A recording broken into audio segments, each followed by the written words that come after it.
농약과 화학비료 사용을 높였다고 하는데요. 이로 인해 최근 성인병 발병률이 높아지고 아토피 등 자가면역 관련 질병으로 고생하는 사람들이 기하급수적으로 늘고 있습니다. 미핑 사업 아이템이라고 해서 거창하고 대단한 게 아니라 사소하게 보일지라도 불편한 점이나 욕구를 해소시켜주는 해결책이 있다면 그게 사업 아이템이 될 수 있습니다. 요즘은 아직 창업을 하지 않은 예비 창업자들도 정부 지원 사업에 도전할 수 있고요.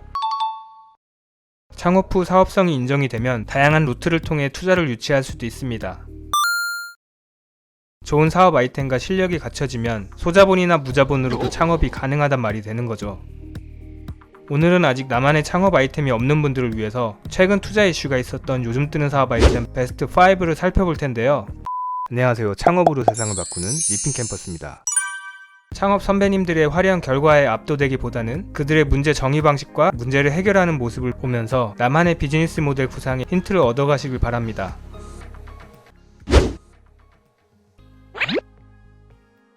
과일과 채소는 인간에게 비타민과 무기질 등 천연 영양소와 많은 섬유소를 제공해 건강에 도움을 주는데요. 영양사나 의사들은 건강을 위해 동물성 음식보다는 과일과 채소의 섭취를 늘리라고 조언해줍니다. 하지만 과일과 채소는 싱싱함이 오래가지 않죠. 바나나는 며칠 안 돼서 검게 변하고 제철 과일은 정말 짧은 시기에만 맛볼 수 있는데요. 요즘은 하우스를 비롯해서 농사법이 발달해서 1년 내내 맛있는 과일과 채소를 먹을 수 있다곤 하지만 제철 과일에 비하면 맛과 영양이 있어서 한계가 있다고 알려져 있습니다.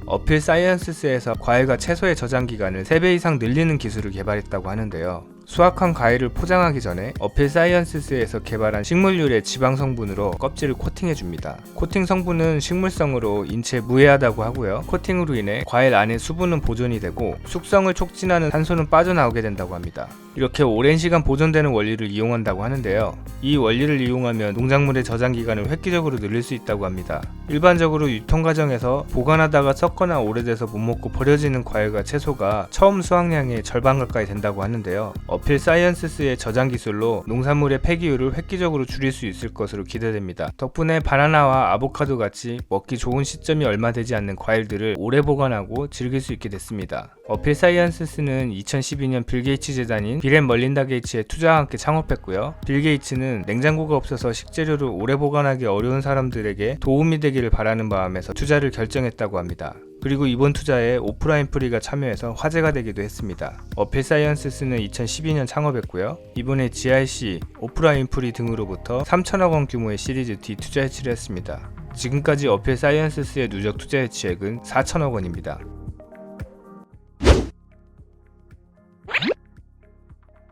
농작물을 키우려면 해충으로부터 작물을 보호하기 위해서 대부분 농약을 사용하게 되는데요. 농약을 필요량보다 많이 사용하게 되면 결국 농작물을 먹게 되는 사람의 건강을 해치게 됩니다. 또한 불필요하게 많이 뿌려진 농약은 대부분 땅으로 흘러들어 오랜 기간 남게 되고 점점 더 오염을 심화시킨다고 합니다. 그렇다고 당장 농약 사용을 멈출 수는 없겠지만 지속 가능한 농업 생산 활동을 위해서 사용량을 줄여야 하는데요. 특히 적정량 이상으로 쓰여지는 농약은 해충이나 병충해 퇴치 효과에 영향을 주지 못하면서 땅만 오염시키고 사람의 건강을 위협하게 됩니다. 그린아이 테크놀로지는 테크 기술을 이용해서 농약 사용량을 획기적으로 줄였다고 하는데요. 그린아이 테크놀로지의 이미지 센서 기술은 트랙터 농약 살포기에 달린 카메라를 통해 작물을 인식한다고 합니다. 그러면 작물이 있는 곳에만 정확하게 농약을 살포하게 되는 방식인데요. 이 기술 덕분에 작물마다 정확하게 농약이 뿌려지고 그 양도 균일하게 제공될 수 있다고 합니다. 그리고 불필요하게 과한 사용이나 맨 땅에 뿌려지는 경우를 줄일 수 있어서 사용량을 최소화할 수 있다고 하는데요. 그린아이 테크놀로지 기술을 이용해서 농약 살포량을 90%까지 줄일 수 있다고 합니다. 반면에 농약 살포의 정확성은 높여져서 해충과 병충해 방지 효과는 오히려 높일 수 있다고 합니다. 그린아이 테크놀로지는 2017년 창업했고요. 이번에 예루살렘 벤처 파트너스로부터 80억 원 규모의 투자 유치를 했습니다. 지금까지 그린아이 테크놀로지의 누적 투자 유치액은 160억 원입니다.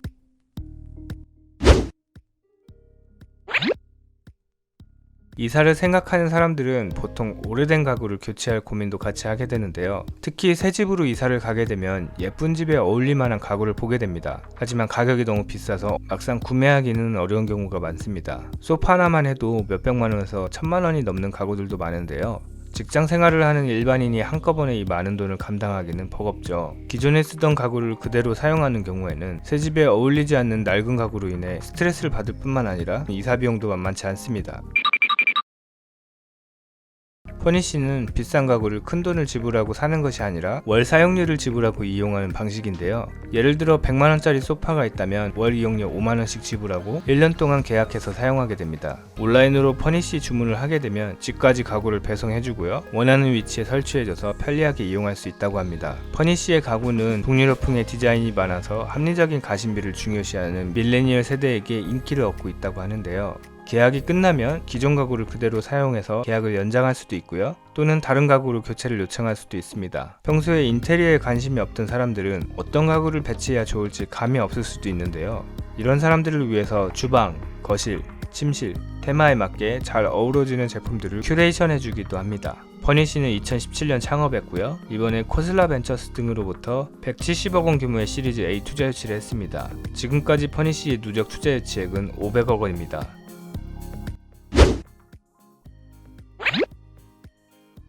매년 음식점에서 식중독으로 인한 사고가 발생하고 있습니다. 특히 음식이 부패하기 쉬운 여름철에 음식 관련 사고는 빈번하게 일어나는데요. 식중독 사고 중에 상당수는 음식을 만든 직원들의 위생 상태가 원인이라고 합니다.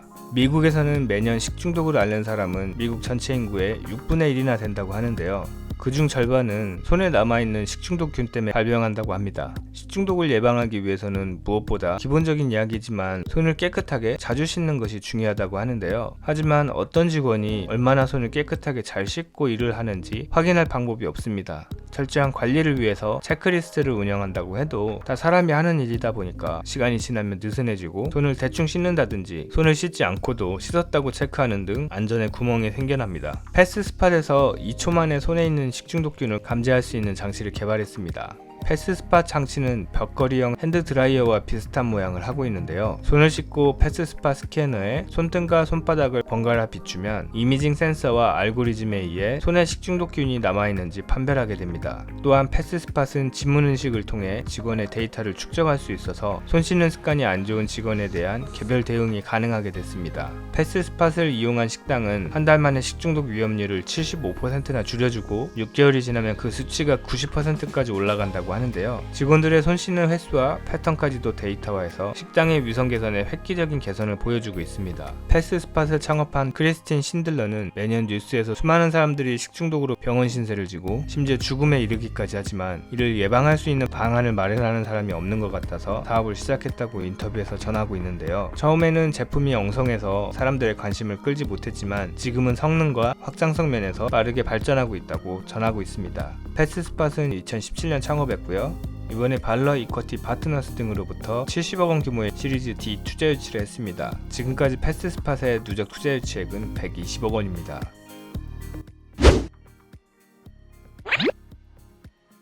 불과 50여 년 전만 해도 인류는 농약과 화학비료 사용량이 많지 않았다고 하는데요. 요즘 개념으로 치면 대부분 농업이 유기농으로 지어진 셈입니다. 유기농으로 길러진 농산물은 몸에 더 유익하다고 알려져 있죠. 농약을 사용하지 않았기 때문에 우리가 농산물에 있는 잔류농약을 섭취할 위험이 없고요. 작물의 크기와 수확량은 적을지 모르나 해충과 곤충 등 어려운 환경 속에서 생존을 위해 만들어지는 폴리페놀과 같은 항산화 물질 함유량이 높아진다고 합니다. 하지만 농약과 비료가 처음 쓰여질 당시 경제 상황은 요즘 같지 않았다고 하죠. 우리나라도 수십 년 전에는 심지어 끼니를 굶는 사람들도 많았다고 합니다. 우리나라뿐만 아니라 세계적으로 수확량을 높이기 위해서 농약과 화학비료 사용을 높였다고 하는데요. 이로 인해 최근 성인병 발병률이 높아지고 아토피 등 자가면역 관련 질병으로 고생하는 사람들이 기하급수적으로 늘고 있습니다. 하지만 몸에 좋다는 유기농 제품을 구하고 싶어도 주변에 유기농 제품을 찾기도 어렵고 진짜 유기농 제품인지 신뢰하기도 어려운 면이 있습니다. 선진국이나 우리나라 같은 경우는 건강에 대한 인식이 높아지면서 유기농 제품에 대한 시장이 커지고 있는데요.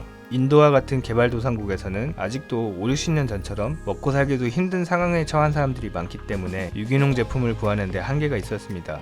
인도의 리클럽에서 유기농 제품만 큐레이션하는 플랫폼을 구축하고 있는데요. 리클럽 어플을 이용해서 인도의 모든 유기농 샵, 유기농 농장, 온라인 샵, 유기농 브랜드 등을 만나볼 수 있습니다. 필터링 기능을 통해서 지역별 정보를 찾아볼 수 있고요. 관심 업체는 따로 체크를 해서 다음에 쉽게 액세스할 수 있습니다. 유기농 업체는 리클럽에 등록함으로써 팔로를 개척하고 자사의 스토리를 고객에게 직접 전달할 수 있게 됐습니다. 똑같은 비즈니스 모델을 그대로 해외에 옮겼을 때 유효할 수 있는 케이스가 아닌가 싶습니다. 리클럽은 2019년 창업했고요. 이번에 화이트보드 캐피탈 등으로부터 4억 원 규모의 시드 투자를 유치했습니다. 네, 어떠셨나요? 오늘 보신 사업 아이템이 각자의 창업 아이디어를 떠올리는데 생각의 재료가 되어지길 바라겠고요. 소자본 창업, 요즘 뜨는 사업 아이템 외에도 다양한 창업 정보가 궁금하신 분은 지금 미핑 캠퍼스에서 만나보세요. 감사합니다.